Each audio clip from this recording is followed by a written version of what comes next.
Welcome all of you today, and we'll go through our introductions as usual. June, would you like to start with the introductions, please? June Kingston, Waterman. Lucille Larson, Chapman.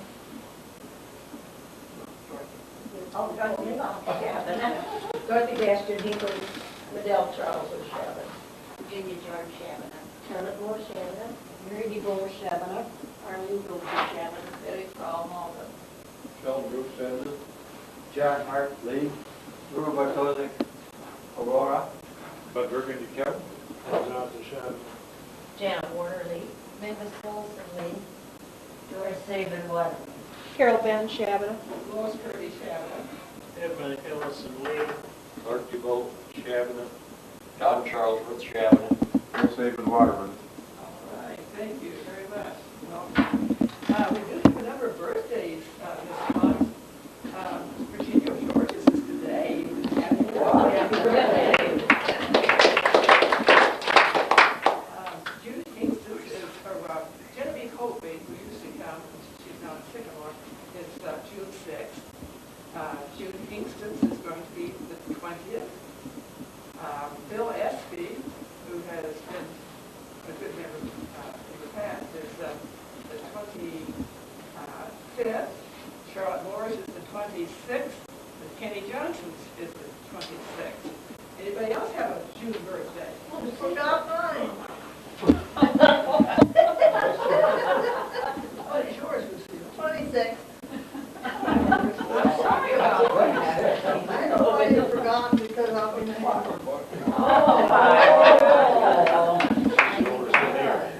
Yeah. You're a marvel. She must have. I think she must have the record. Yeah. That's great. So, do we have any concerns with our members or not, the people that we usually come and all that? I have nothing new about Charles Parks. Okay. They, when I inquired, they said he's just a recluse. Doesn't come to the door, doesn't answer the phone, But he's at home now? but he's at home. And I think somebody said he has somebody that is with him or I something. couldn't tell you, I forgot to ask if someone was with him. Didn't sound as if somebody was with him, because she said that he doesn't answer the door nor the phone. Okay. That's his neighbor, Betty. Okay. Thank you, Dorothy, for that. Anything else? Oh, good. Charlotte, do you have any information on the museum? Carol, would you like to give any information on the museum? We have two big events coming on the 4th of July, the 5th actually, for our fundraiser for the Shabbat celebration. We're going to have a 50-50 raffle. That's what we've decided to do this year. Tickets will be available probably this week sometime from board members or at the museum. And then On this raffle, what are you raffling off? nothing, it'll be a 50-50 where Strict dollars. yes, one person will win 50% of the money and the museum will have the other. We're going to use it for our building fund. August 17th is our annual cemetery walk, and it'll be at East Pawpaw Cemetery. Transportation will leave from the Pawpaw Township building in Rollo. So I would imagine if it rains, it'll probably be held there also, or in the church possibly. And that date is? 17th of August.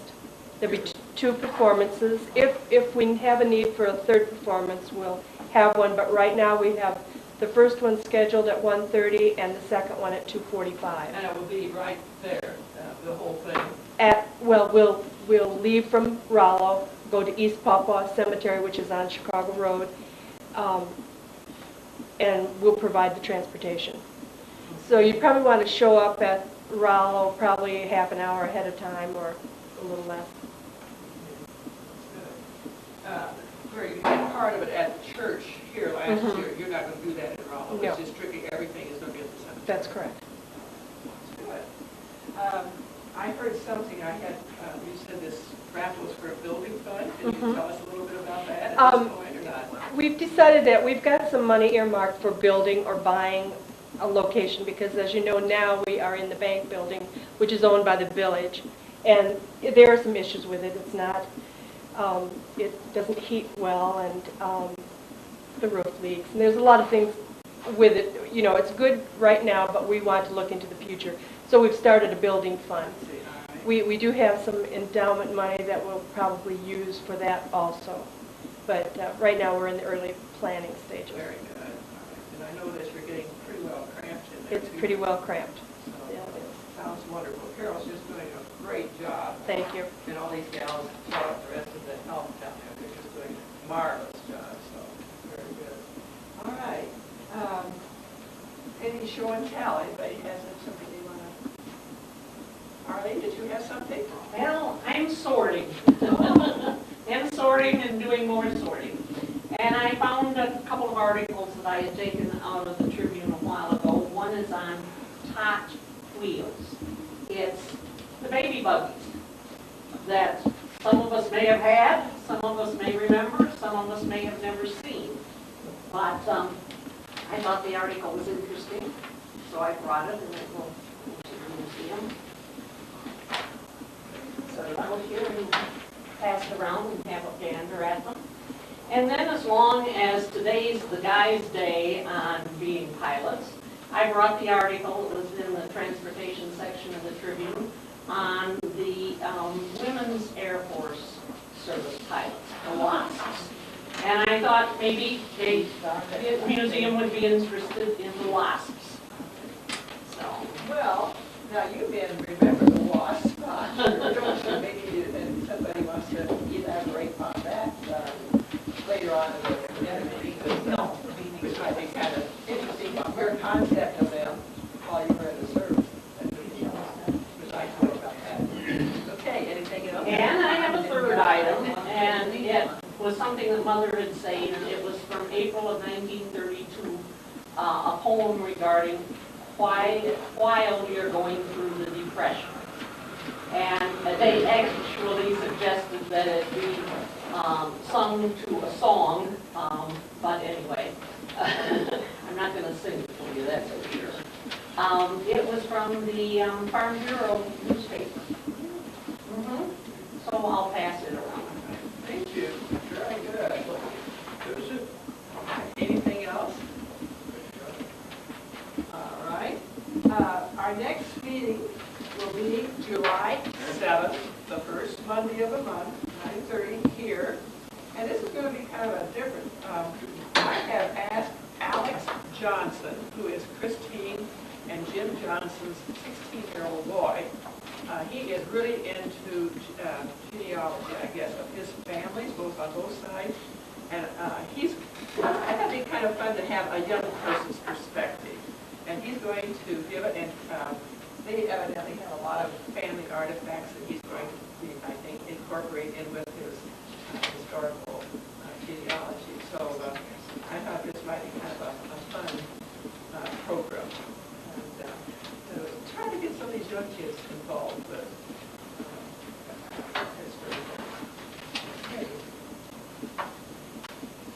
But the best part of the morning is trying to introduce the four young men up the head of our table. That I think that they're going to share their experiences and thoughts on the military. They were served in World War II on bombers, I guess, in different capacities. And so I don't know how you men want to. Who wants to start first?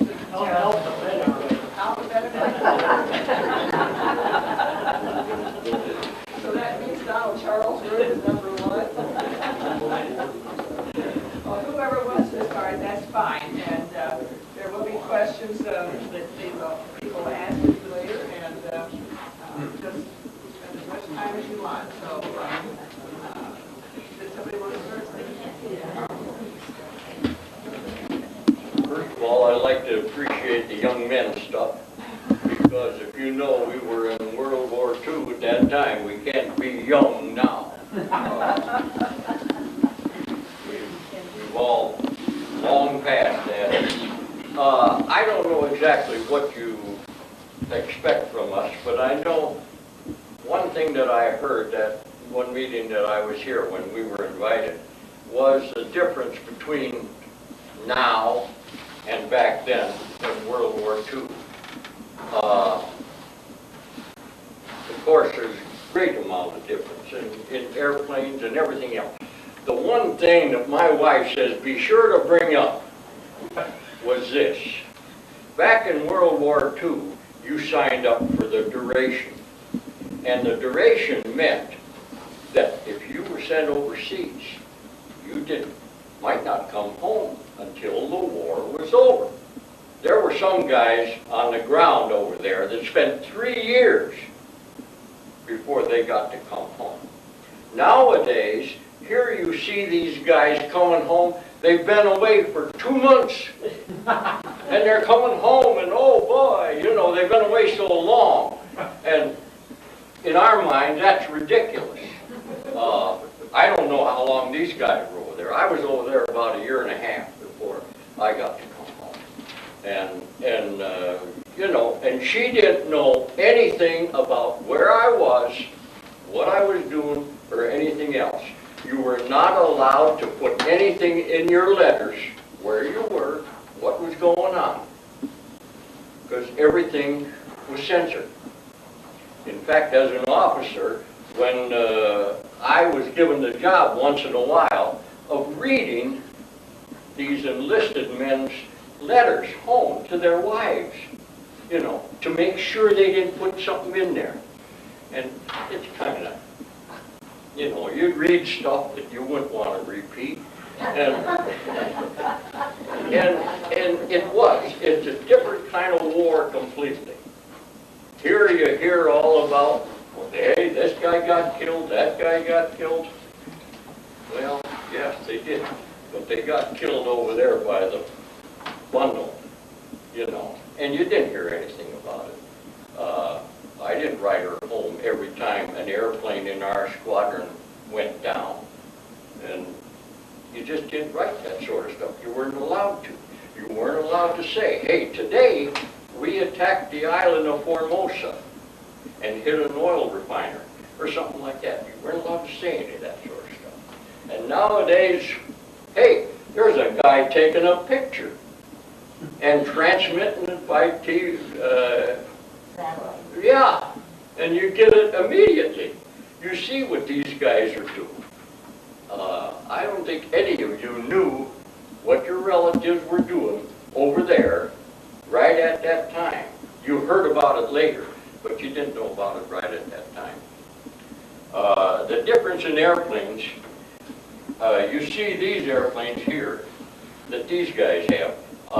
Nowadays, you don't see too many of these on an airplane of the services. Most of them are jets.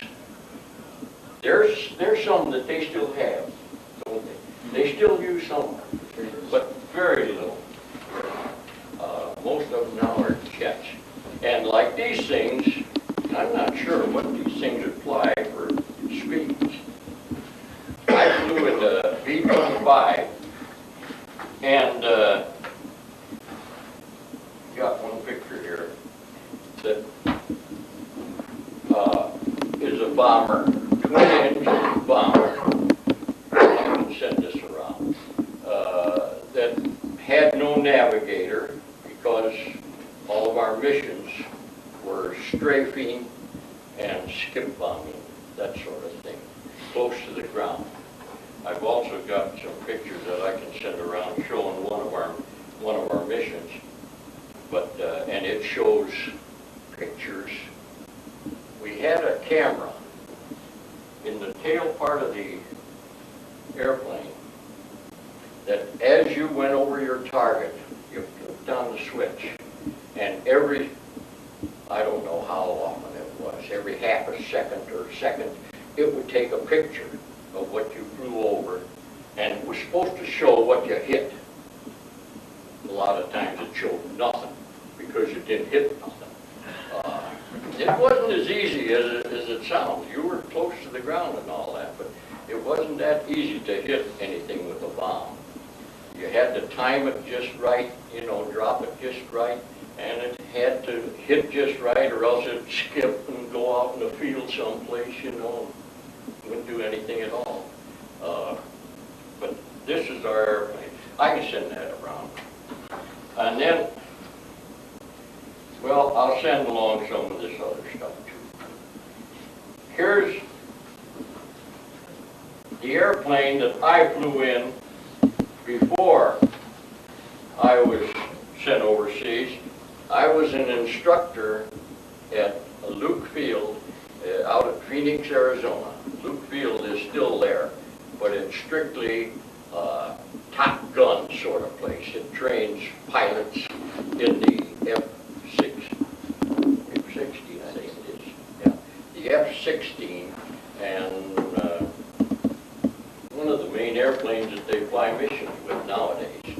But I instructed for about, what was it, 8 months or something like that in this thing after I got my wings, because they didn't know what to do with me. And so they made me come back and made an instructor out of me. And then when I did get to the B-25s, I was one of those guys that I thought, oh, the war's going to be over and I'm not going to get there. So I volunteered, and instead of ending up as a single-engine fighter pilot, I ended up as a co-pilot on a B-25. So don't volunteer. You know, that's what we learned out there. I'll send these other pictures around that show a little something. How did you take pictures? Well, I didn't take them. They confiscated I our don't know. cameras. Huh? They confiscated our cameras. Yeah, I don't know who took these pictures, but I picked these up as we were disbanded. The 345th Bomb Group was the one I was in, and right at the end of the war. In fact, boy, they no more and said they'd give up. Then they disbanded my outfit, and they sent me over to Okinawa to the 38th Bomb Group, which was the same type of airplanes and everything else. They sent me to the 38th, and since I didn't have enough points, I only had 61 points to come home, and at the end of the war you needed 66. So I had to go into the occupation of Japan, and I was up there until, what was it, May? May of 46, and I went up there in September.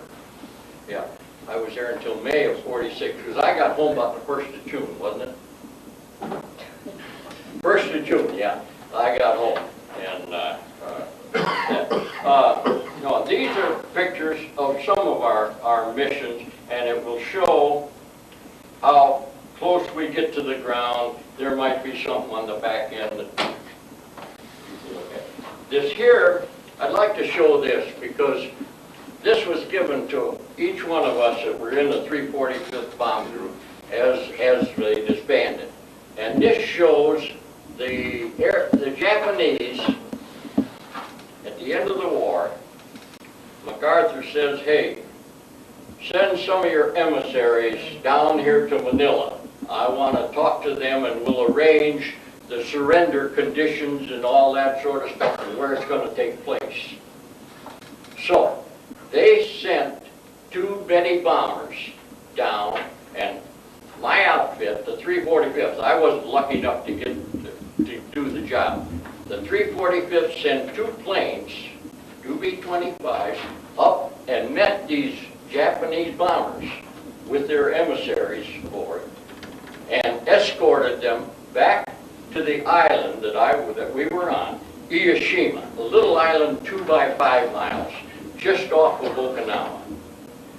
And they landed there, and then they were transferred to C-54, a 4-engine plane, and flown down to Manila.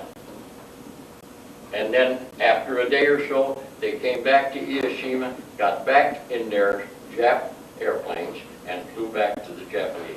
And this it shows the Jap planes with our escort, and it shows the Japanese arriving on our island. This back part is just some of our mission pictures. Okay, I don't know what else I can add. it was an experience, I'll say that for it. We lost so many men. You didn't keep track of them. Now, when I got over there, the war, well, let's see, I got there and joined that outfit. It was in about May of 45. So the war was winding down, really. And I only got in, I think, 17 missions. And, but we still lost men galore, even after I joined it. And you lose as many men during World War II. I think we lost as many men in training and so forth, in practice, as we did to the enemy. I remember 2 guys in my tent when we were based still in the Philippines, that we had a derelict ship off the coast of Lake there, and we would practice skip bombing on that. And 2 guys that were in my tent with me took off one day to practice skip bombing, and the bomb exploded right under their tail of the airplane, right under there, and it destroyed the elevator, the back part of the tail that allows you to go up or down. It destroyed that. So here they are. They got no way to hold it in the airplane. It just come right in. And on Iwo, one of our airplanes, the island was small. It had just one runway. The runway at the ends of each end of that runway was cliffs. The island was kind of a cliff island. They took off and lost power on takeoff, so they dropped off the end of the runway, exploded. Things like that happen so much of the time, and you don't think of it yourself. You're indestructible. It's not going to happen to me, and luckily it didn't. But I mean, I imagine these guys the same way. You just felt it's not going to happen to me, but it happened a lot. And it's something. It was an experience to go through, but I felt more pity on the guys that were on the ground. I thought they had a lot rougher war than we did, flying in the airplanes. We were nice and clean. We weren't as clean as these guys. These Navy guys, they had it made.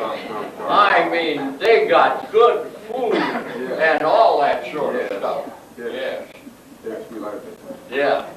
So, but if there's any questions, why, I'll be glad to try to answer them. But you can, somebody else take over. Does anybody want to ask them some questions before we go on? I have a little letter that Reed wrote to me in Italy, and it was censored, of course. You have to have a magnifying glass to read it. When I was in Italy. Well, that's where. Why was it small? I don't know. It was all censored. Did you save any DNA copies of the letters? I saved those, and then my folks moved to town or something, and my brothers came in and cleaned up and all my letters. They burned them all.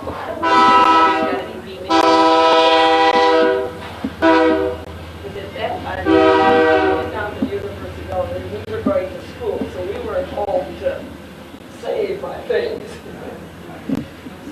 I was very glad to hear you say that as many men got killed during training as did during the war almost. Because now when I hear the reports of the war over Iraq, so many of them are actually Yeah. when people got killed. Yeah. I thought, what a shame. Well, it happened. We never heard about this during the World War II. Yeah, you didn't hear about the accidents. You just probably killed in action or Yeah. missing, that sort of thing. But you didn't hear about the accidents. And of course, it happened, even in the United States, it happened an awful lot. I think when I was going through my advanced training out at Luke Field, and that was in these here type of airplanes, there was a couple of my classmates were killed out there. And then a lot of my classmates went to Baton Rouge, Louisiana after they got their wings. They went to Baton Rouge, Louisiana and flew the P-47s, which was a fighter airplane, and big, heavy, single engine. And 2 of them were killed there, and then the rest of them eventually went over to England. They got to England just a month before the invasion in '44. So many of my classmates got killed over there, and so what, I don't know. I haven't heard much of any of them. How'd you get selected to be a pilot? How does what? How did you get selected to be a pilot? Did you volunteer for that, or did you have? No, I ever since I was a kid, I wanted to be a pilot, and before the war, I graduated in '41, and I immediately went to college I wanted to get 2 years of college, because you needed 2 years of college at that time to get in the Air Force, to become a pilot. And so that's what I went for. Well, while I was in college, the war broke out, and then they did away with that restriction. And so they came around, recruiters came around, and we took tests. You guys that want to volunteer, hey, you know, take this test and we'll see if you're adapted for it, you know. So I took the test, and then I was called in February 1st of '43. I was called into the service, and I got to be a pilot. Some of them went into bombardier, navigator, and so forth. But you go through, at that time, you went through pre-flight school, where you learned about flying from the ground standpoint. And then you went to primary training. Primary training was in an old Stearman, two wings, you know, open cockpit, scarf around your neck, boy, you were a hot pilot, you know, all that sort of stuff. Then you went from that, if you made it through, 45% of the guys who went to primary training washed out, were washed out as pilots. Then they would be shipped off to become a bombardier, navigator, or something else. Then you went to basic training, and you flew the P-13, the old Vultee vibrator, we call them, because they were just heavy things, you know, and single engine again. And then from there, if you made it through that one, you went to the AT-6s, that plane that I showed you that I flew, and at Luke Field. And if you made it through there, why, then you didn't know where you would go. But if you were trained at Luke Field, I went through the training for the gunnery, air-to-air and ground, you know, and all that. And then you'd go on to either single engines or something else, you know. But it took us at that time. I went in February 1st, and a year. It took me a year before I got my wings. It was February 8th when I got my wings. And, you know, it's an accomplishment back then. I thought it was anyhow, you know, because so many guys washed out and didn't make it. Now I don't know how their training goes, because they don't monkey around with those little old biplanes or anything like that. They get into something that's a little more sophisticated even to start right off. And their planes nowadays are so automated that I don't know how they would fly. The other day, we were up to breakfast, our group here of World War II combat flyers, and one guy brought in a thing of an article about the stealth bomber. And it showed the stealth bomber taking off from Missouri, flying over to Baghdad, halfway around the world, bombing and flying back. 37 hours. Now, I know Clark spent, you spend 12, 13 hours in your airplane all the time, but we couldn't do that. I mean, my plane would run out of gas in about 7, 8 hours, you know. Weren't they refueled 4 times? Yeah, they were refueled 4 times, twice on the way over and twice on the way back. We had no way of refueling. I don't know how a guy was going to pass you a gallon of gasoline up there in the air, you know. But we didn't have that snorkel coming down at all. So we had no way of doing that sort of thing. That's quite a difference between the airplanes. And that airplane, as big as it is, 2 people in it. 2 pilots, that's it. I had 6, there were 6 on the B-25. There were 6 of us in there. He had a whole flock of them. And, but it is quite a difference. But that's how I got to be a pilot. Okay. Thank you. You say you want some wings? There's some. Yeah. Okay, if there's other questions, we'll come back. All right, Clark, I guess you're next in alphabetical order. Well, I'm sure glad to see that the Navy's got the Army outnumbered. It don't happen very often, but anyway, it happened today. Anybody know what that thing is?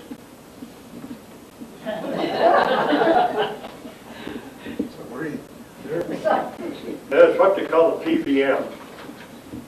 And the PB is for patrol bomber, and the M is for Martin. They're the ones that built the aircraft. And like Charlie says, we had a bunch on that. I think there is 12 of us. And our patrols lasted from 12 to 14 hours. And outside of being the top third gunner, I was the cook also. We had a stove, refrigerator, and we had pretty good meals.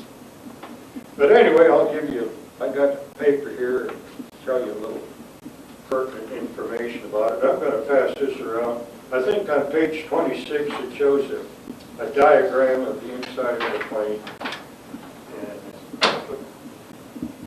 And here's some other pictures I'll pass around too. Here's a picture of our squadron. It was called VPB-22. I think that was taken in Okinawa. We had to have somebody support us, so we lived on a seaplane tender. If we weren't flying, we would be tied up to a buoy, not too far from the tender. And half of the crew would stay on the plane if we weren't flying. The other half would come on the ship and they'd shower and shave and shampoo and have a good night's sleep. But the rest, and the next time, we would go and go on the ship. Well, here's a picture of our fighting crew and a couple of planes here in action. And I got some flags that they issued us in case we were forced down in enemy territory. This is the Chinese flag. I can't read the writing, so I don't know what that is. And here's the American flag with all kinds of different writing on that too. We had in our plane what is it? Chinese money. I don't remember how much. Got a big nail of it. In case we were forced down, we could, buy our way back to the Chinese. Okay, this was a fairly large plane back then. I mean, it's a midget now, but it had a wingspan of 118 feet. It was 79 feet long, and the height was almost 28 feet. Empty weight was 33,000 pounds. Our maximum weight was 58,000 pounds.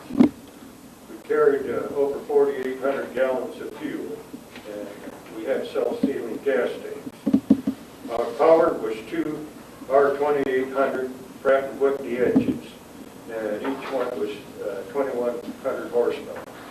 We had two banks of 18 cylinders, or two banks of 9 cylinders, so we had each engine had 18 cylinders. Our maximum speed was 210, which I doubt. I mean, unless we had a good tail. So, quite that great. Most of the time, it was between like 130 knots, somewhere in there. And most of the time, being a patrol bomber, we were out hunting submarines, or bypassed Jap islands, and just see what we could find. We flew about 5,000 feet, and most of the time we were out anti-sub hunting. Our range was 2,200 miles, a little over 2,200 miles. And like I said, we had a refrigerator and stove on there, and we had a crew of 12, sometimes 13, but most of the time it was 12. And it gets, I don't know what you want to call it, but when you just fly over water and see nothing but water and water and water, it gets kind of boring a lot of times, I tell you. But anyway, I enjoyed it, and we had a good time. Oh, and our armament, I forgot to mention that. We had two 50 caliber machine guns in the bow turret, and the top turret, we had two 50 caliber machine guns, and the tail had two 50s. And then we had a 50 on each side of the waist. What else? And we could carry about 8,000 pounds of bombs.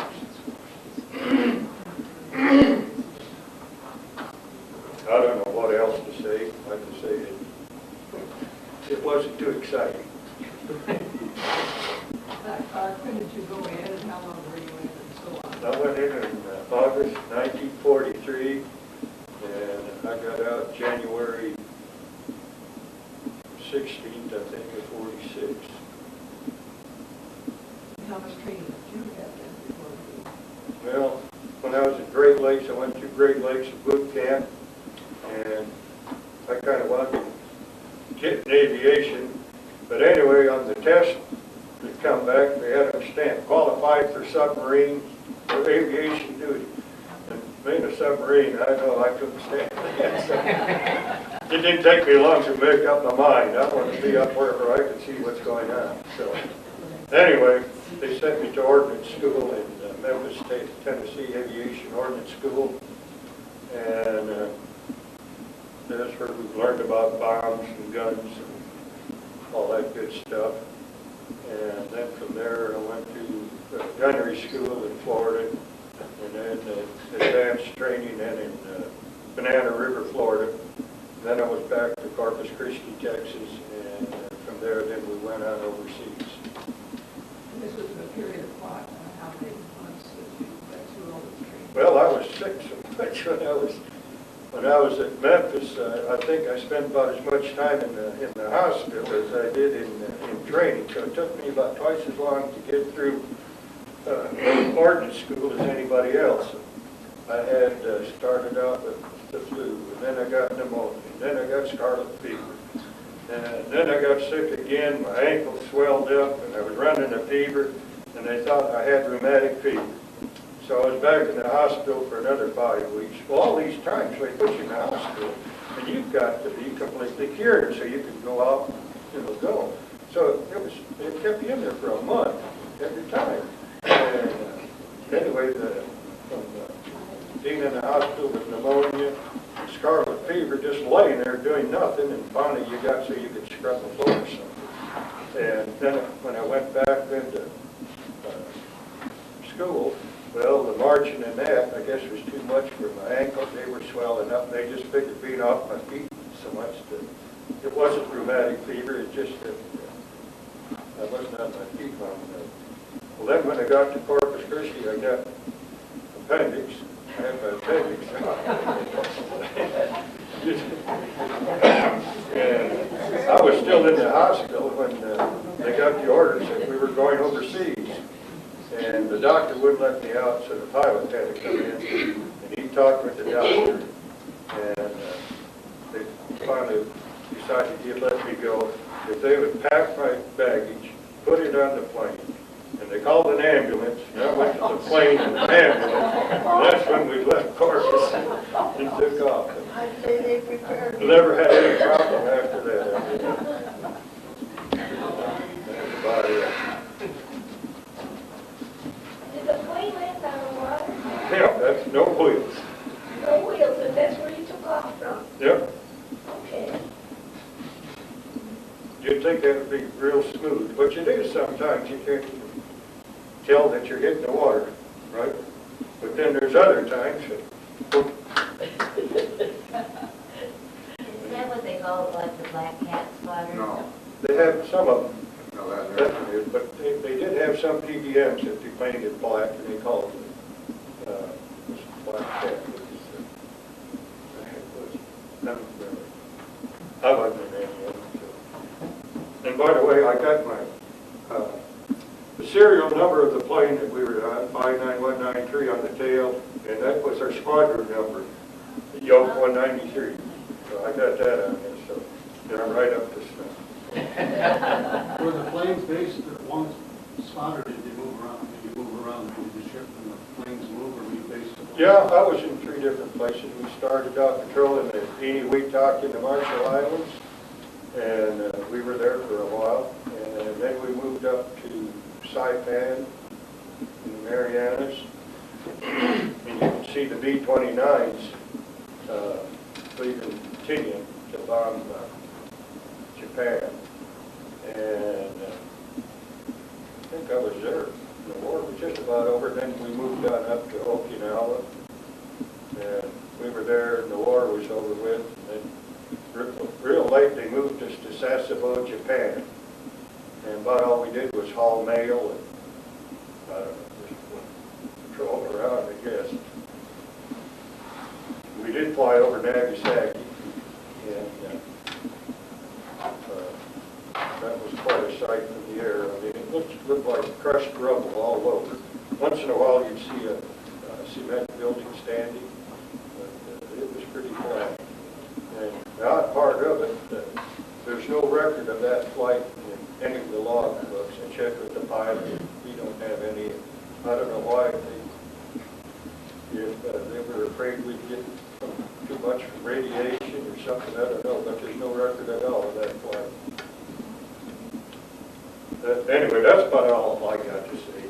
Clark, when you spotted the submarine, did you try and just hit it, or did you call for other flight? No, we would, yeah. You had torpedoes on then? We had depth charges, and we had sono boys. If we decided to sub, and, if they died, well, the pilots would fly a pattern. Definitely, he can tell you more about that. But anyway, in the back end of the crew, we had one side of the plane was lined up with these sono boys, and they tell you to drop off. There were different colors on them. Drop off one with green, so we pitch that out the window, and then when it hit the water, there's a microphone that would drop down in the water, and it could pick up the sound and stuff, And they'd fly a pattern, drop a different colored one on this pattern, and then they could figure out, the direction of the submarine. And then we had, what they call them, FIOs. What do they call these things that worked on sound? It was like a torpedo, but they were top secret. But you could drop that in the vicinity, and it would supposedly go to the submarine and blow it up, just going under sound. But these submarines today, we wouldn't stand a chance. We wouldn't make a dent in them. Well, that's about it for me.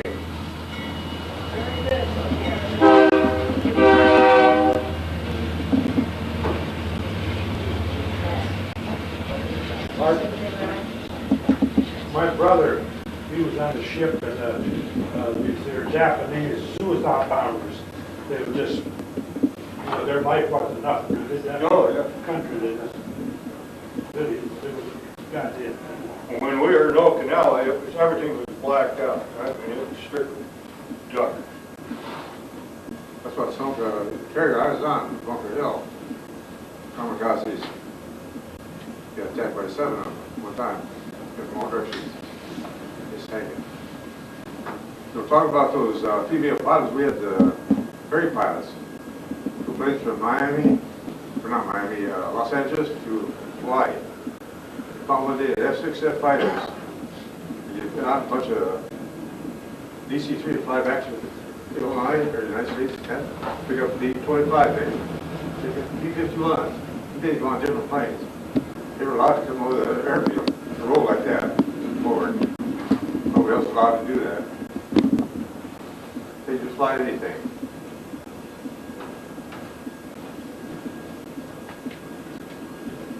Well, one other thing I might mention, there's no more aerial gunners like we were on these ships.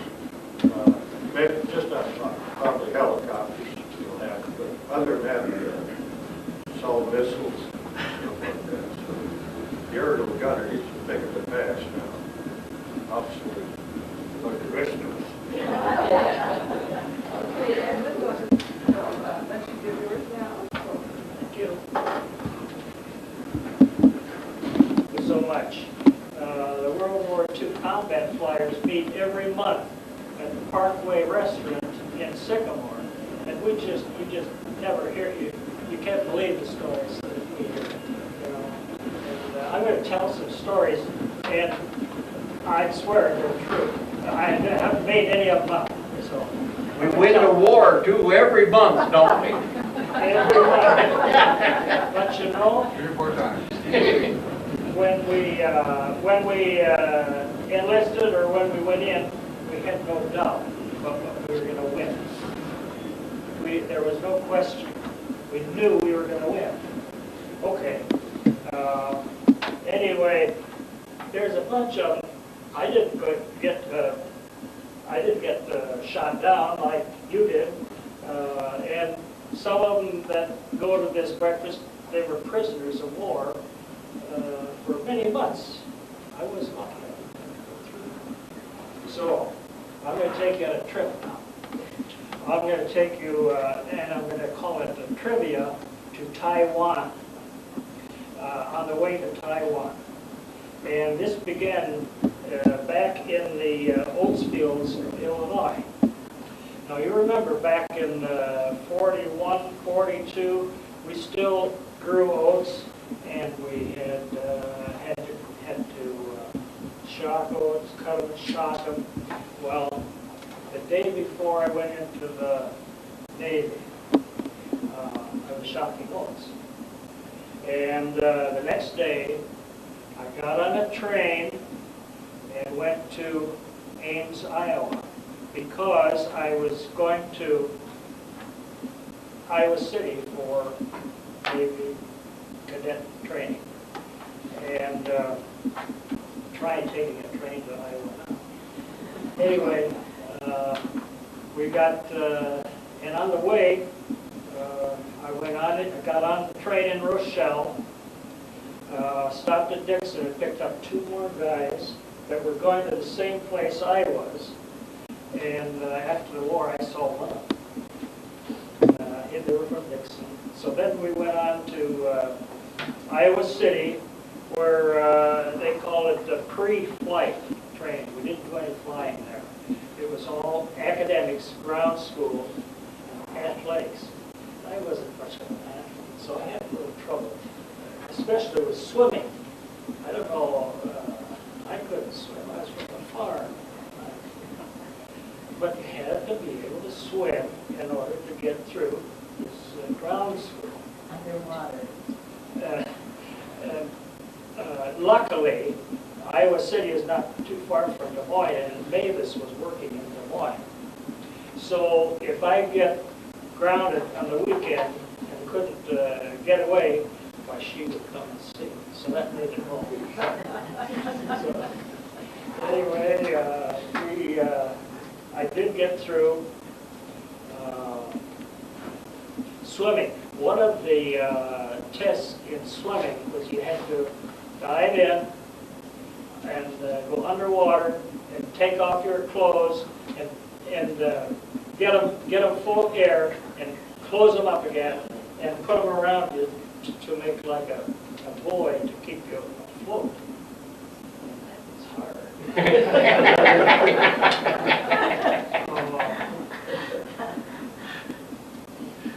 That was the swimming from, and the instructor, he was a great big guy, and his name was Bardo. And boy, when he hollered at you, you jump in and do anything rather than listen to him. After I was there about 3 or 4 months, and then I went to primary at Glenview, right over here, north of Chicago. At a Naval Air Station there, and they training hundreds of cadets there. This was in the middle of the winter, and I flew in that same kind of a plane that Charlie here did, single engine biplane, open cockpit, and it was winter. Of course, they issued us heavy gear.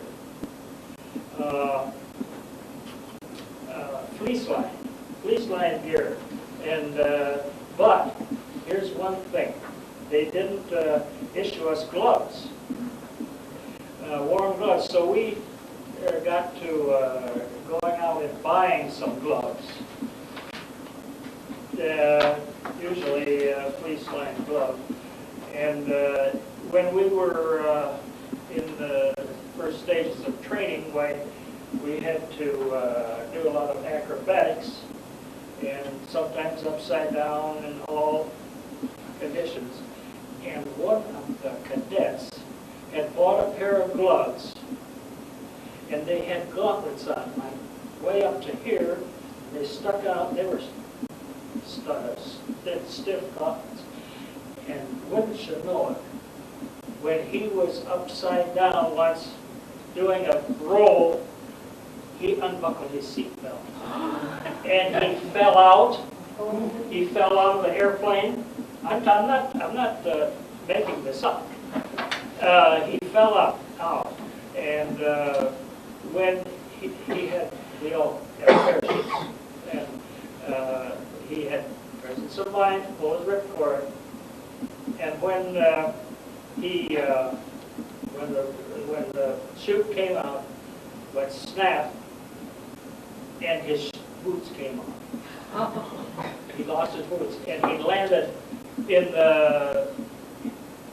the yard in the snow of somebody who lived in Glenview.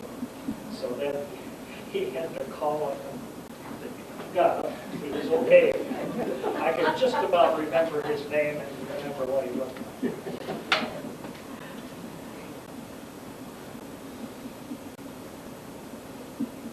Secondary flight school after Glenview was in Corpus Christi, Texas. And talk about another culture shock was when I left the cold of Glenview and went to Corpus Christi, where it's nice and warm, palm trees waving, and we went through secondary flight training. And in the Navy, you got to make a choice of what you wanted to fly. And usually, they honored that, and I chose to fly the patrol bomber. And this is the patrol bomber I flew. PBY. Similar to that. But you know something? This was obsolete when the war started. But, boy, did we ever fly a lot. This one here is the one that superseded this. That was faster and carried more armament and more bombs. We carried 4 bombs, 2 under each wing. And we did have radar and good radio communications and some armor.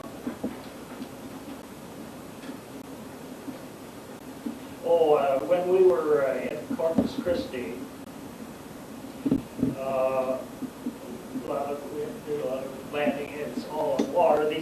flying boats, really, just like a boat in the bottom. And around, have you, any of you seen jellyfish?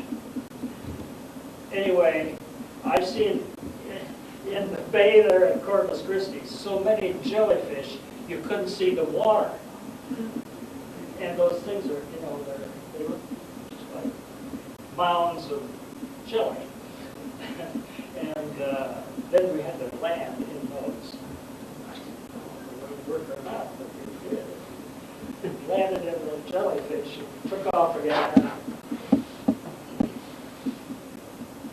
Anyway, this was coming to July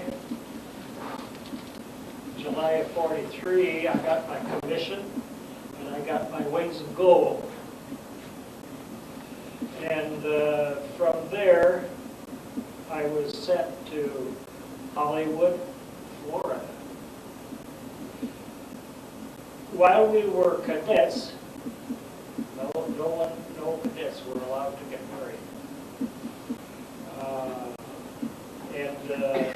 After we got our wings and commission, then there were no restrictions. Anyway, I went to Hollywood, Florida for navigation school and gunnery school. When we were stationed in a big hotel there on the beach, just fine except food. During the Navy, I had no complaints about the food.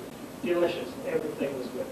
But at this particular place, there was a man who must have had a contract with the Navy for serving us pilots, and we didn't like the food. We nicknamed him Generous Johnson because we figured he was lining his pockets. Anyway, we decided that we knew food would be one of the things to win the war, but how are we going to get the Germans over to eat it?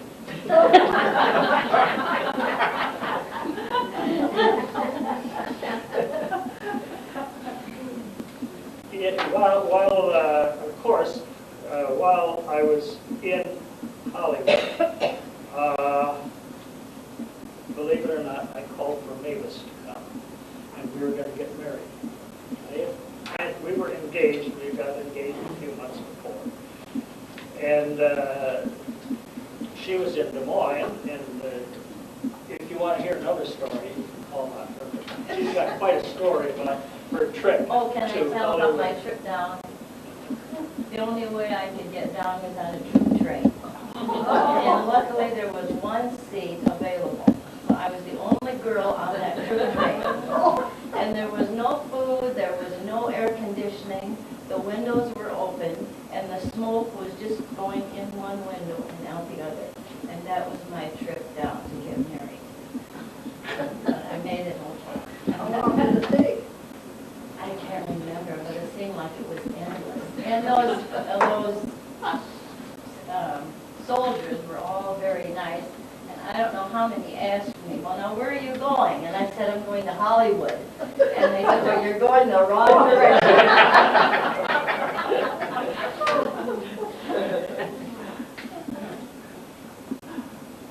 That, by the way, that's 60 years ago. When we were there after we were married, we were staying, you know, when you're in the, did you ever have to wait for orders? We seemed like we waited a long time for orders to get to the next place. So we waited and we finally got orders, and it was to the West Coast. I was got orders to the West Coast. Could she go with you? She could go with you? Yes, she did. Mavis went with me to the West Coast, and we were there.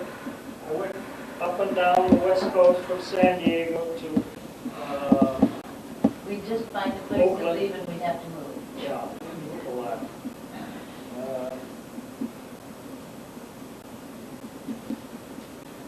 But I did get orders, and Mavis had to come back home. Then I went by ship to Hawaii, then from Hawaii to Australia. I thought I was going into the war zone, and here I went to a big city on the west coast of Australia, Perth, West Australia.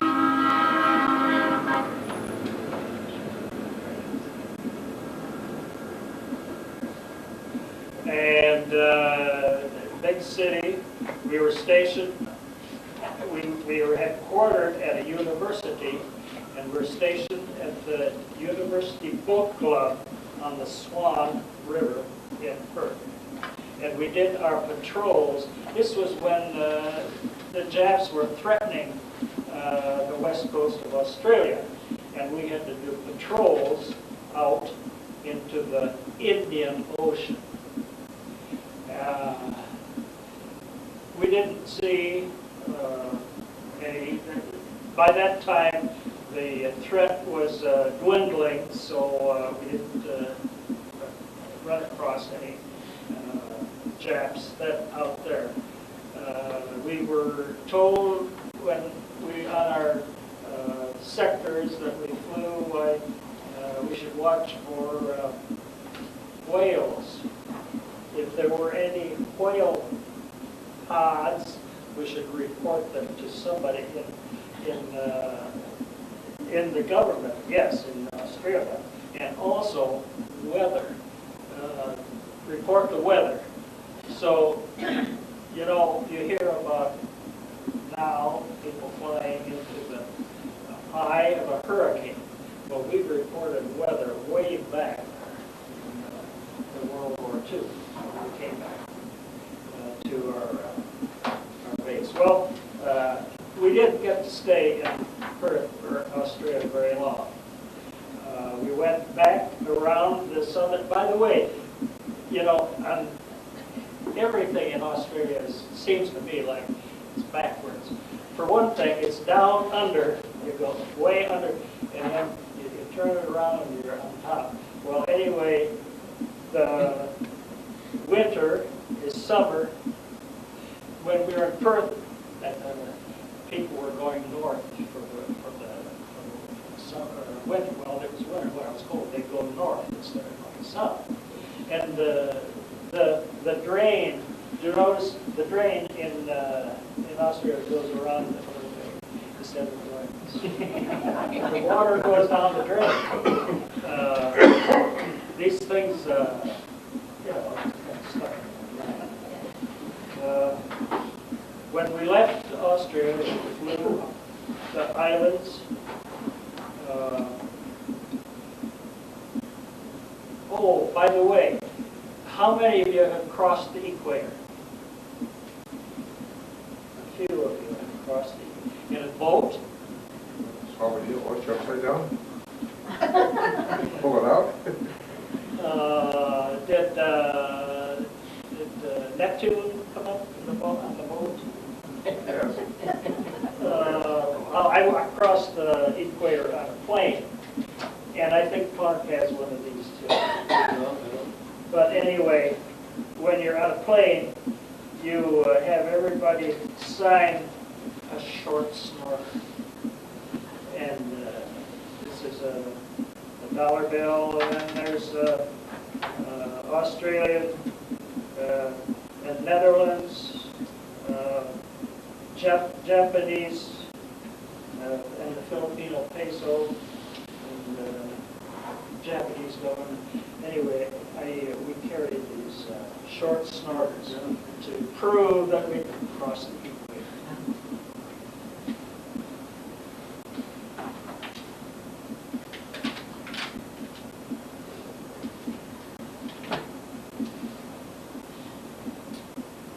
We went up through the islands. Some of these, they don't mean a thing, but there was Middleburg, Wendy Island, Morotai, and this was on the way to the Philippines. We'd stop, and usually a seaplane tender would be near this island.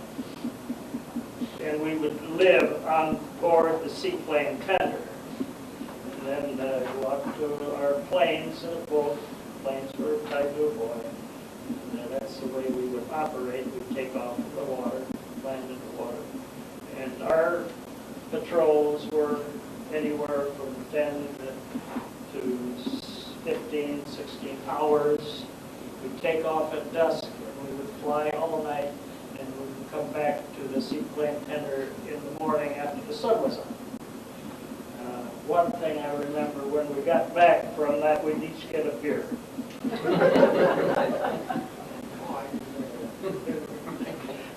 There was 9 in our plane. There wasn't as many as it was. Where'd you drink it at? They provided, On the ship? yeah. We Oh, could drink there on the ship. Oh, yeah. When we got back from patrol, everyone was given. He was an officer. Oh, well, they all got, the whole crew. Is it? Yeah. They can drink it on the ship? Yeah. We had to go on there, go ashore. Well, we had a few beer parties too. So, the big battle that I was even close to was the Battle of Leyte Gulf. We were flying support for the battle, and I remember we were flying that day and we were listening on the radio, and war is hell.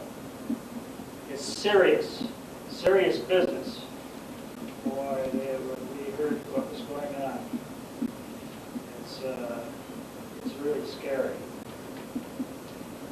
We went up to Leyte Gulf. Our squadron landed in Leyte Gulf from Morotai Island, and I flew with the skipper of the squadron. And when we dropped into, it was kind of rough. The water was pretty rough that day. When we landed, he dropped the plane in too high and broke the keel of the plane. We all had to get out in a hurry. And the next morning, the plane was beached on a little island. They stripped it, and it was kaput. And at Leyte Gulf, on our tender, we were kamikaze.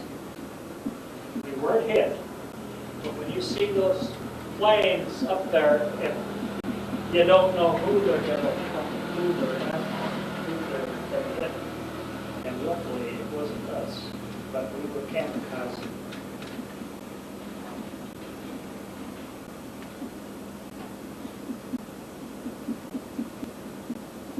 Our squadron was relieved. We did get home, Charlie. We got home after a few months on a whole squadron. So then I got a chance to choose again what I wanted to go through for more training. So I chose to get to be a patrol plane commander in one of these, and which we went to Whidbey Island, Washington, and then Mavis was along with me, and we did have an enjoyable time while I was training in Washington, Whidbey Island. Beautiful country.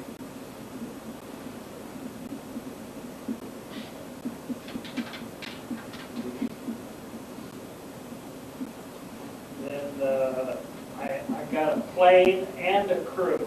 I was in charge of this plane and crew, and we flew from Alameda. That was near Oakland. Flew from Alameda to Kaneohe Bay in Hawaii, and it took us 17 hours non-stop.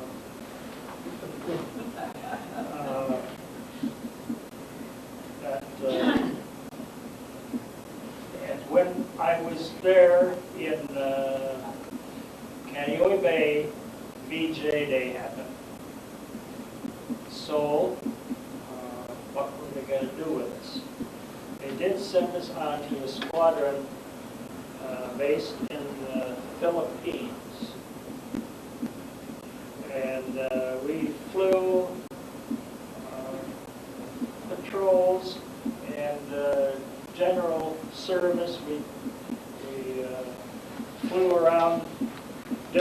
groups who wanted to see,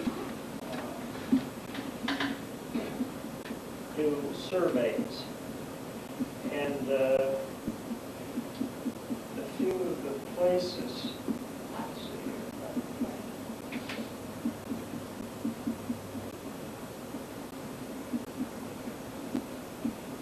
A few of the places we did, I flew was Puerto Princesa, Palawan, and Tawi Tawi, and Holo, and Mactan, and Cebu. All these places were in the southern part of the Philippines, and there were Moros in the, they were the natives. And you know, to this day, the Moros are causing unrest. Every once in a while we hear they've taken some people hostage or prisoner. But there were Moros back then too.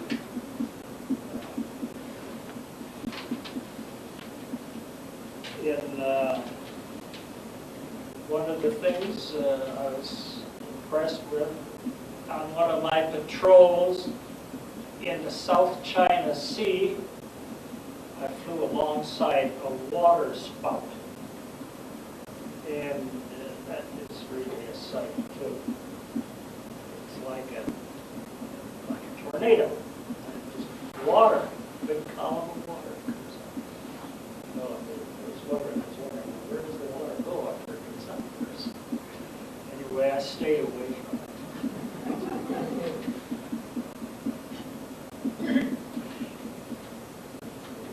One of the last things, while I was in this tour of duty, I flew up to Formosa. I was supposed to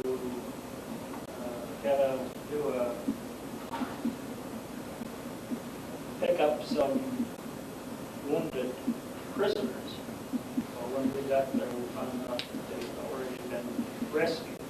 But we had to stay overnight at this airfield on Formosa. It wasn't Taiwan at that time. It was Formosa. And it wasn't Taipei. It was Matsuyama Airport. We stayed overnight, and the next morning we saw some Japanese dignitaries take off in a Betty bomber and fly to Peking for part of their surrender negotiations.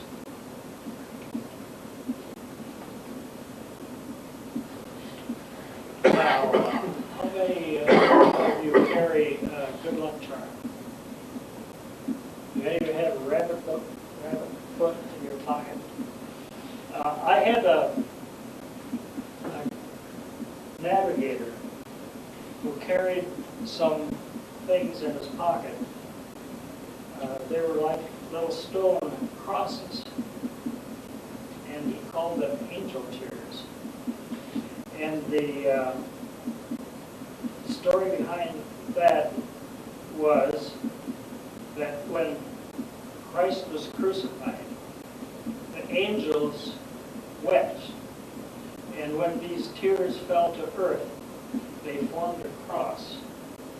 I don't know if any of you have ever heard this or seen this before, but I haven't. In these 60 years, I've never heard anyone refute that story or corroborate it. But anyway, they worked for us. We got home safe and sound. And I think I'll turn it over now to somebody else.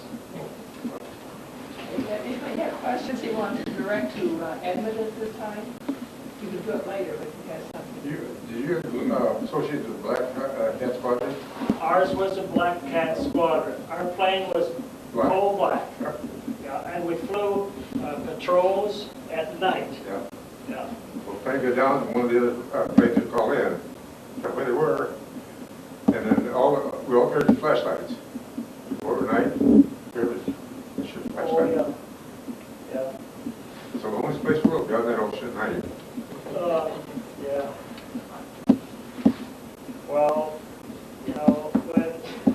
here, I was in the Navy, the Navy pilot, they always ask me, well, how was it to land on those airplane carriers? Well, I didn't do that. I flew off the water. You missed all the fun. I know. Any other questions? All right, I'll turn it over to Bill Saban. Well, back to carrier now. If you never had fun, that's it. Land on a carrier the first time, or take off. Give it 125 mile an hour, and all of a sudden you grab this cable, and oh, you stop. If you don't stop, you hit the carrier, barrier up there. But it's quite an experience there. And take off at night, or land at night is the worst thing. We came in one, I've told this before, the 7 planes coming in, and showering night is normal, monsoon. We crawl ahead, carrier open, turn the lights on. There's 7 planes coming in, so they come in, 1, 2, 3, 4, that landed. Everybody turn the lights on, there's another one. It's more like the Japanese fighter pilot, zero. They had no place to go. Saw lights when he landed.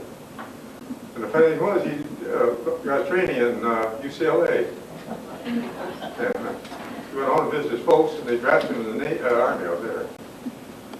But I don't know, we made many, many landings on carriers. Lots of guys just drop them off the ends. You can't get enough speed up on them. Not most of them use catapults now. But when they came back going over the seas, we landed down in New Caledonia. They took us by a carrier up to Espiritu Santos in the New Hebrides. We were stationed on the fighter ship. There's a fighter ship and there's a bomber ship side by side. And found out later on, my brother-in-law was on the bomber ship at the same time I was on the fighter ship. But, they come over every night, drop a few bombs, they just nuisances themselves. CV's gone next morning, smooth it all up with some more concrete, or metal strip down. Well, we had one thing, we got overseas, as a early part of 43, short everything. Some days you couldn't fly your whole squadron. Had no gas. Some days you had no ammunition. Sometimes you had no pilots. Sometimes you had no planes. You had short something all the time. So anyway, they had to run out of combat crewmen. So I was a combat crewman. So there's 14 of us who went through school at the same time. So they went to made a pool of the Army and the Navy and the Marines. So the 14 combat men. So one day you fly to the Army, maybe B-24, come back and give you a sack lunch and take you over to a Navy plane or a Marine plane. Get on board a ship, the plane there, and you take a nap there. Take with that. So that's when I flew the Marine squadron B-24 nose gunner. Flew Port of Wisconsin, so they go to the big, huge cameras in the bomb bays. They go over, take the pictures. You know, the bomb bays drop these cases of beer bottles. And whine and whistle going down, they think it's bombs. Everybody runs now. Nice. Well, the next day, did the same thing. Someone stood and watched, and that's ran the hit. Third day, went over, they had scatter bombs on it. They slaughtered the people down there. They stood and watched it, and here come these bombs on it. They slaughtered them. That's one time I flew the Marine squadron. I flew the Army several times, the ones B-25. But when we get back to the training we had the poorest training you could possibly get. Went down to Norman, Oklahoma, let's say 14, and they're just building the buildings down there. Had nothing there for us, no planes, no nothing. We helped the carpenters down to build the buildings. Big windows, washable windows, everything. And then after 6 weeks, we graduated. We did one thing. That's your plane, that's your bomb, that's your gun. All of a sudden, we're third-class ordnancemen. To know nothing. They sent us down to Oklahoma for aircraft gunnery school. Had no machine guns, no nothing down there. They had shotguns. We shot skeet for 2 weeks. All of a sudden, we got our wings. So we get up. Here's something else. But we did overseas, and they said, what do you qualify for? I said, nothing. So the first job I got was check the 50 caliber fire through the prop on a TBF. I had no idea I do anything to find a thing. So the young fellow that been in the Army or Navy for quite a while said, are you lost? I said, you better believe I'm lost. So he took me under his wing and he taught me everything he knew there. And thank God for that guy. By the time you war sight the gun on a TBF, you had to fly it, test fly it. So in case you goofed up, you were the one that went down.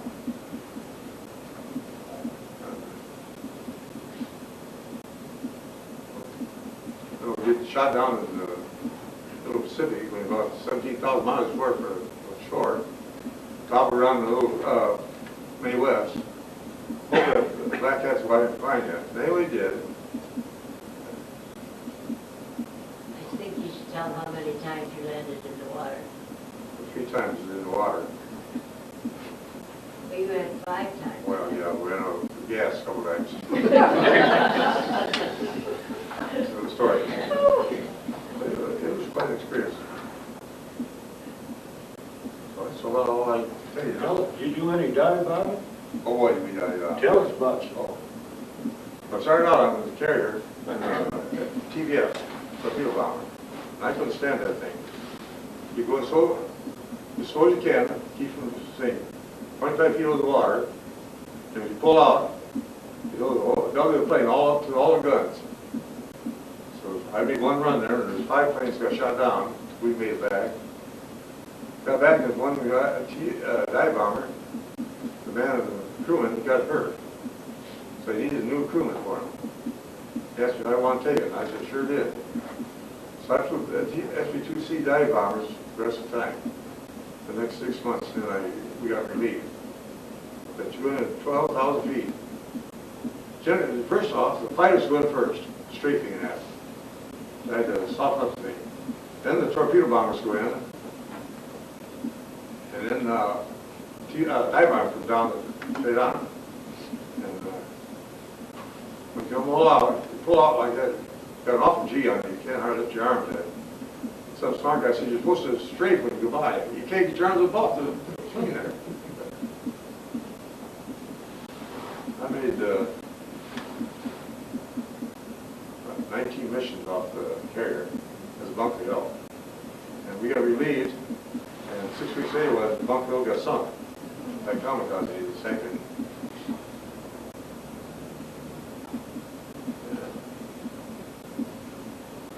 When that Jap plane followed you in, did he have a hook on the? Oh yeah, sure.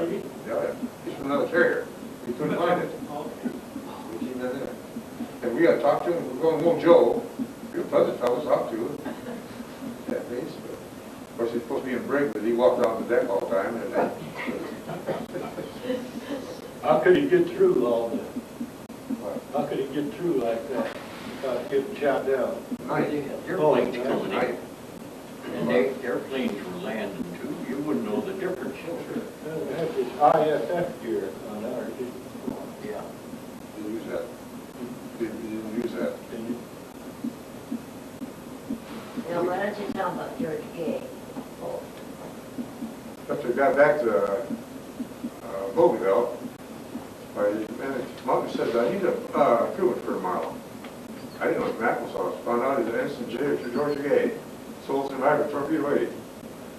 So he had just only time so he gets back to the United States. So I flew with him for 3 days. I saw that real tall, lanky, real nice, black hair, wavy guy there. We looked at Oshkosh, straight as there, in the tent. White hair, kind of pumped over a little bit like that. So he didn't recognize him, remember me. Of course, he had a bunch of different guys flying with him. Sure better got out of the Navy. But he didn't have darn good food. But he shot down the Battle of Midway, wasn't he? Midway, yeah. What'd I say? I said, wait a minute. Midway? He's going to. Yeah. I shot down, he had this life raft over his head. Yeah. Yeah. Watch the battle in the water. Yeah. probably seen it in the movie, Midway. And how many people died, 39? Whole squadron, torpedo squadron went Yeah, down. was it 39? I don't know. So how fast do the planes come in today onto the decks? I suppose about 125, 150, I don't I know. think so. It's not too much different then as far as. No. Yeah. But that's about the ultimate in excitement. Landing on those things. Because you're up there, 1,000 people, it looks like a little tiny thing sitting down there, you're going to land on it. They crash a lot on it. If it crashes too bad, they just take a, we'll push over the side. All for another one. The escort carriers that carry new planes along behind them. Icy planes. That's where the women pilots bring those planes out to Hawaii. The CASU unit, that's the Carrier Aircraft Service Unit, they get the planes all ready to go. Clean all the guns up, get all the valve shackles, everything, and everything. And then they put them on escort carriers, take them out to the combat area. They stay back and they got pilots to fly them up to the big carriers. Can you still do that today? What? They still do that today? Oh, Lord, I don't know, I doubt it. Doubt it. I think the range of these planes is so much today that they don't need to do any shuttles. Just like you were saying, move to Workman Air Force Base, they're the Baghdad back to nonstop. But I guess that was because the only way they can work on those planes and the only hangars that will film are in Missouri. I think so. That's the only place they can service them, and take care of them. You know, they didn't want to move the whole thing over there. But that'd be quite a deal. By the way, it was over in Solomons one time. Forecast a big typhoon. They tried to outrun it, but they didn't. The flight deck's 90 feet in the air. We got a water criminal top that. Had to get all the planes down in the hangar deck. They just had them all crammed as tight as they get in there. They lost 2 planes, they got washed over. 2 men got washed over. Just, that's blowing real bad. Bill, why don't you pass your pictures to explain what? That's the 2C dive bomb right here. So it's got the wings loaded. That's why they end up flying. Here's the TBM. Right here. Tell them what There's only 2 SB-2C dive bombs left in the world. One's the Confederate Air Force out in Arlington, Texas. The other's down in Pensacola at the Air Museum. There's only one PBM left, too, but it's an amphibian, and they come out after the war. I've never seen an amphibian, but that's in, restored it. It's in the museum in Tucson. What's the name of that museum? What's the name of it? I think that's Pima Museum in Tucson. I'd like to see it. They're working on it. They got the outside, I guess, painted up, so it looks halfway decent. They're working on it. The inside's good. But it was all stripped. It was used to break. It didn't have any gun turrets or any of that. But I wouldn't recommend. There's a lot of B-25s around. There's a lot of them. There's one in Aurora. There's one that's based in Aurora, B-25. There's our group that I was with, they put out this about every 3 months, and this shows one of the B-25s, and one of the guys that they bought. But can you imagine paying for the gas for that thing? My God. It costs you a fortune, you know. But there's a lot of B-25s still flying. And this one here has taken off from carriers, several of them. Hornet, Lexington Ranger, Constellation, Vincent. So it's been around. There's a lot of them. Well, did you have something else you want to say? Huh? Did you have something else you want to say? Oh, well, in 1944, B-39, which was one of the better fighters, sold for $39,000 to the government. Today it's over $1 billion. They said the planes flying the Blue Angels, what, $11 million or $14 million a piece. Ridiculous amount. Yeah, there's a number of those that after the war, we should have bought a whole bunch of those old steermen and put them in a barn someplace. Now they're a fortune. The AT-6s. Yeah, the AT-6s and all of them, they're worth a fortune now, but back then, the Army gave them away. I think we should give these fellows a vote of thanks for helping us with the war. I agree.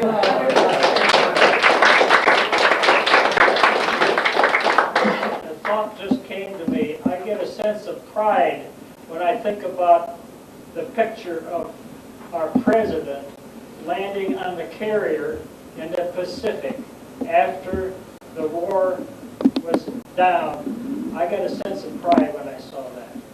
I thought it was good. He's got a lot of criticism about it, but I thought that was great to see that. It's very impressive. Really, I don't think we really, people who haven't been through it really realize what what they go through all the time. Bill, you never told them what you did. Tell us When what you you were did. flying the mission, what your job was. Aviation Ordnanceman, first class. They don't know what that is.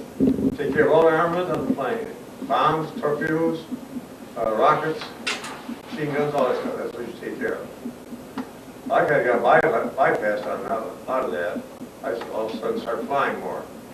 Started flying all together instead of working on the guns. I ended up first class ordnanceman. Aviation ordnanceman, excuse me. I just think this has been a fabulous morning. I just really enjoyed it. He's with the 43rd Division. They were supposed to come from Turkey and tap around to the northern part. And then, of course, things got changed a minute so that they came into Airport, I think, about when the war was over just recently. And he has been able to email his folks from there, and so no censoring. He called them long distance from there, and he happens to have real bad living conditions now. He's living in one of Saddam's palaces and sleeping on a cot. So these are things that quite a difference in the changes. I think that as we look back on the last two wars that we've had in 91 and this one, they've been over so quickly. I mean, I don't know what people are going to expect if we have an extended war, in another time. You've done a marvelous job, and I just think you probably did your thing. Anyway, we really, really appreciate this morning very much. Anybody else have some questions they'd like to ask? So I'm curious that I can understand landing in the water with these, but how do you take off? I mean, who gives you your power? How does that work underneath your plane? What is it that makes it go? Is there something that drops down or something that gives you the...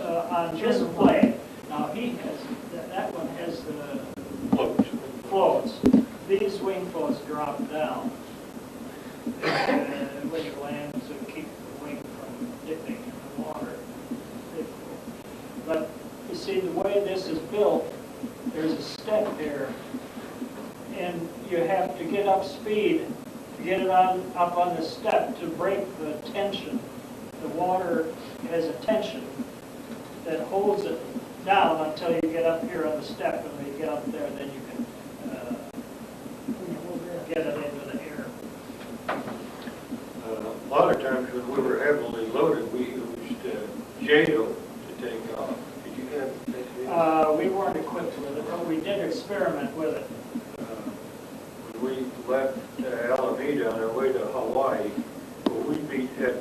It only took us 16.7 hours to get there. But anyway, we had two 500-gallon, one 500-gallon gas tank, I guess, in each bomb bay, which is under here. But then we had these contraption on the outside that they put in. But we had two JADO bottles on each side, and they're just like a jet, they cut them loose. They give, like Edmund says, you get the plane up on the step, and they would cut loose two, and that would break you clear of the water, and then they'd cut the other two off. Man, you just go up like that. It's scary because we're not used to it, went up like that, but I think each bottle was like 325 horsepower or something like that. Jeep. But that did get you out there in a hurry. Well, thank you very, very much. As I said, I think it's a fantastic morning. You have a gentleman, you may not know Ludo at the end, but he served in the Polish Army during this time, and he's had some interesting things. Maybe we'll have to get him back. We always welcomed you when I was in the front because I was in a reconnaissance unit. And when we saw the plane, this is it. It was nice to see because especially if you remember, maybe you learn about British Piper, what we used to call him. He flew so slow, but you know what? Germans stopped fighting. Nobody came. But anyway, for us, especially in my platoon, because just like I mentioned, I was in a reconnaissance platoon. So when we got trained, this is it. For us, it was just like a salvation. It was really nice. So thank you. All right. So thank you. Yes, Well, Dorothy. maybe someday we ought to have Ruth Riddlesberger come and speak, because she was at Corpus Christi quite a while. And Ruth is now 92. And she was a Navy nurse? Oh, no, Navy officer, not a nurse. No, she was in records. Okay. She had her degree before she went to the Navy. So, but she has many years of interesting stories to tell. Yep.